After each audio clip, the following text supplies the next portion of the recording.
जय श्राम शेतकरी बांधवांना आपलं विश्वास शेतकरी संपूर्ण माध्यमातून जाणून घेऊया. आवक 165, किमान दर 1000, कमाल दर 1400 व सर्वसाधारण 1200 मिळाला आहे. शेतकरी मित्रांनो याला चला तर पुढले भाव जाणून घ्या.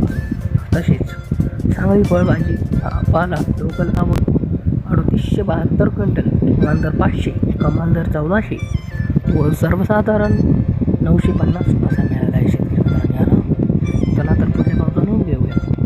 पुणे लोकल आवक 10,962 क्विंटल व किमान दर 700 व कमाल दर 1500 व सर्वसाधारण 1100 असा मिळाला आहे. शेतकरी मित्रांनो गांधी लोकल आवक 55 क्विंटल, किमान दर 800, कमाल दर 1200, सर्वसाधारण 1100 असा मिळाला आहे. शेतकरी मित्रांनो याला तर पुढले व्हिडिओ पाहण्यासाठी आपले चॅनल सबस्क्राईब करून ठेवा, म्हणजे बेल आयकॉनचे ऑप्शन दाबा.